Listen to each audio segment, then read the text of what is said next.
ৰাজ্য চৰকাৰ বিভিন্ন বিভাগৰ অন্তৰ্গত নিয়মীয়া ঠিকাভিত্তিক কৰ্মচাৰী লগতে কৰ্মচাৰী শিক্ষক টিউটৰ অংগনবাড়ী আশা আৰু ৰন্ধনকৰ্মীসকলৰ বাবে গুৰুত্বপূৰ্ণ খবৰ আহিছে।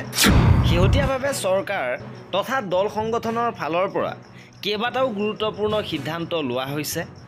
কৰ্মচাৰীসকলৰ দৰমহা পেঞ্চন পদোন্নতি লগতে নিয়মীয়াকৰণ সম্পৰ্কত এই গুৰুত্বপূৰ্ণ খবৰ আহিছে। সবিশেষ আপোনালোকক জনাব বিচাৰিছোঁ, ভিডিঅ'টো প্ৰথমৰ পৰা শেষলৈকে চাই থাকিব। জনাব বিচাৰিছোঁ আজি প্ৰথমটো গুৰুত্বপূৰ্ণ খবৰ। এইবাৰ পঞ্চায়ত আৰু গ্ৰাম উন্নয়ন বিভাগৰ কৰ্মচাৰীসকলৰ বাবে কেইবাটাও গুৰুত্বপূৰ্ণ খবৰ আহিছে। প্ৰথমটো গুৰুত্বপূৰ্ণ খবৰ আহিছে যে ঠিকাভিত্তিক কৰ্মচাৰীসকল ৭,৫৮৭ গৰাকী ঠিকাভিত্তিক কৰ্মচাৰীলৈ গুৰুত্বপূৰ্ণ খবৰ আহিছে যে নিয়মীয়াকৰণ নহয় চাকৰি। লগতে উল্লেখ কৰিছে বিভাগীয় মন্ত্ৰী ৰঞ্জিত কুমাৰ দাসে শেহতীয়াভাৱে বিধানসভাত তথ্য প্ৰকাশ কৰিছে। বৰ্তমান বিভাগটোত ৩,৩০৪টা পদ খালী হৈছে আৰু য'ত জিলা পৰিষদ পৰ্যায়ত ৫৯৪টা পদ আছে, খণ্ড উন্নয়ন পৰ্যায়ত ২,৭১০টাকৈ পদ খালী হৈছে আৰু এই খালী হৈ থকা পদসমূহ পদোন্নতিৰ জৰিয়তে পূৰণ কৰা হ'ব। পৰ্যায়ক্ৰমে পদোন্নতি আৰু নিযুক্তি প্ৰক্ৰিয়াৰ দ্বাৰা পূৰণ কৰা হ'ব। লগতে ঠিকাভিত্তিক কৰ্মচাৰীসকলৰ চাকৰি নিয়মীয়াকৰণৰ কোনো ব্যৱস্থা নাই। কিন্তু চাকৰি নিয়মীয়াকৰণ নহ'লেও ৰাজ্য চৰকাৰ সকলো ঠিকাভিত্তিক কৰ্মচাৰীৰ বাবে বিশেষ ব্যৱস্থা গ্ৰহণ কৰিছে, য'ত বিনামূলীয়া চিকিৎসা সেৱা আঁচনি, ইঞ্চুৰেঞ্চ স্কিম লগতে ৬০ বছৰলৈকে চাকৰিৰ কাৰ্যকাল বৃদ্ধি আদি বিষয়ত ব্যৱস্থা গ্ৰহণ কৰা হৈছে। ইপিনে দ্বিতীয়টো গুৰুত্বপূৰ্ণ খবৰ আহিছে OPS পুনঃ প্ৰৱৰ্তন সম্পৰ্কত।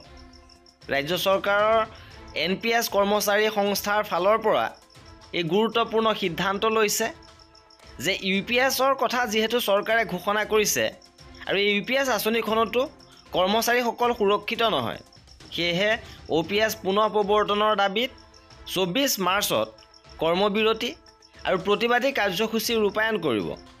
ইপিনে তৃতীয়টো গুৰুত্বপূৰ্ণ খবৰ আহিছে ৰাজ্যৰ শিক্ষকসকলৰ পৰা। ৰাজ্যৰ OBB শিক্ষক সংস্থাৰ ফালৰ পৰা মুখ্যমন্ত্ৰীক কৃতজ্ঞতা প্ৰকাশ কৰিছে, কাৰণ ৰাজ্য চৰকাৰে বাজেটত ইতিমধ্যে ঘোষণা কৰিছে যে ২০০৫ চনৰ পূৰ্বে নিযুক্তি প্ৰক্ৰিয়া আৰম্ভ হোৱা পদসমূহত নিযুক্ত হোৱা কৰ্মচাৰীক OPS পুনৰ প্ৰৱৰ্তন কৰা হ'ব আৰু সেই অনুসাৰে অসমৰ ৩০,০০০তকৈ অধিক শিক্ষক কৰ্মচাৰীক পুৰণি পেঞ্চন প্ৰদান কৰিব আৰু এই ঘোষণাৰ পাছতে ৩০,০০০ৰো অধিক শিক্ষক কৰ্মচাৰীলৈ সুখবৰ আহিছে আৰু পুৰণি পেঞ্চন প্ৰদান কৰিব বুলি ঘোষণা কৰি OBB শিক্ষকসকলৰ কথা উল্লেখ কৰে।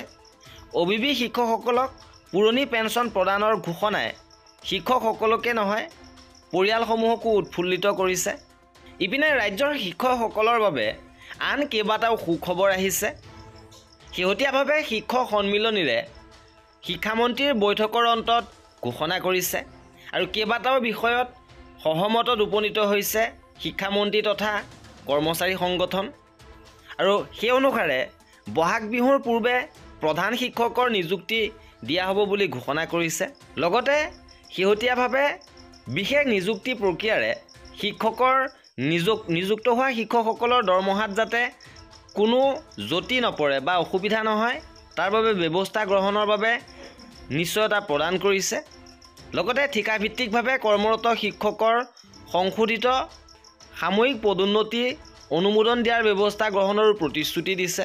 লগতে বদলীকৰণৰ বাবে ২ এদিনতে পৰ্টেল মুকলি কৰাৰ কথাও ঘোষণা কৰিছে। লগতে প্ৰাথমিক শিক্ষকৰ বাবে সহ পৰিদৰ্শক পদৰ সংৰক্ষণৰ ব্যৱস্থা পুনৰ প্ৰৱৰ্তনৰ বাবে সন্মিলনীয়ে উপস্থাপন কৰা দাবী বিবেচনা কৰাৰো আশ্বাস প্ৰদান কৰিছে। শিক্ষকৰ সেৱাবিধিৰ খচৰাত শিক্ষা অধিকাৰ আইনৰ ক্ষেত্ৰত কৰা ব্যাখ্যা সন্দৰ্ভত সন্মিলনীয়ে উপস্থাপন কৰা বিষয়সমূহ অহা এমাহৰ ভিতৰতে আলোচনাৰ বাবে বৈঠক অনুষ্ঠিত কৰাৰ সিদ্ধান্ত লৈছে। লগতে পাঠ্যক্ৰম বহিৰ্ভূত কামৰ হেঁচা কমোৱা আৰু স্নাতক শিক্ষকৰ পৰা কৰ্তন কৰা ৮,৭০০ টকাৰ গ্ৰেড পে ঘূৰাই দিয়া সন্দৰ্ভত সন্মিলনীয়ে উপস্থাপন কৰা দাবী সন্দৰ্ভত দীৰ্ঘ সময় যুক্তিপূৰ্ণ আলোচনা হয় আৰু দুয়োটা বিষয়ৰ ক্ষেত্ৰত সহমত স্থাপন নহ'লেও পাঠ্যক্ৰমৰ বহিৰ্ভূত কামৰ হেঁচা শিক্ষামন্ত্ৰীয়ে বিষয়ভিত্তিকভাৱে সমাধান কৰাত মত পোষণ কৰে। লগতে স্নাতক শিক্ষকৰ পৰা কৰ্তন কৰা 8,700 টকাৰ গ্ৰেড পে' সন্দৰ্ভত শিক্ষামন্ত্ৰীয়ে কয় যে প্ৰয়োজনত বিজ্ঞাপনৰ পৰা স্নাতক বিচৰাৰ বিষয়হে পৰিহাৰ কৰাৰ কথা চিন্তা কৰাৰ প্ৰকাশ কৰে। ইপিনে ৰাজ্যৰ আশা, অংগনবাড়ী আৰু মধ্যাহ্ন ভোজনৰ কৰ্মীসকলৰ বাবে আহিছে সুখবৰ। ইতিমধ্যে বাজেটত ঘোষণা কৰা হৈছে যে 1 অক্টোবৰৰ পৰা দৰমহা বৃদ্ধি পাব। 1 অক্টোবৰৰ পৰা আপোনালোকৰ নতুন দৰমহা লাভ কৰিব। অংগনবাড়ী লগতে কৰ্মী সহায়িকা, আশা লগতে ৰন্ধন কৰ্মীসকলৰ বাবে এই সুখবৰ। আৰু কৰ্মীসকলে দাবী জনাইছে যে কিমান পৰিমাণে দৰমহা বৃদ্ধি হ'ব তেওঁলোকে জানিব বিচাৰিছে। আৰু 1 অক্টোবৰ 2025ৰ পৰাই কাৰ্যকৰী হ'ব আপোনালোকৰ নতুন দৰমহাৰ নিৰিখ। আৰু এয়া আছিলে আজিৰ ভিডিঅ'টোত। কৰ্মচাৰী আৰু পেঞ্চনাৰৰ প্ৰতিটো আপডেট পাই থাকিবৰ বাবে আমাৰ চেনেলটো ছাবস্ক্ৰাইব কৰি ৰাখিব।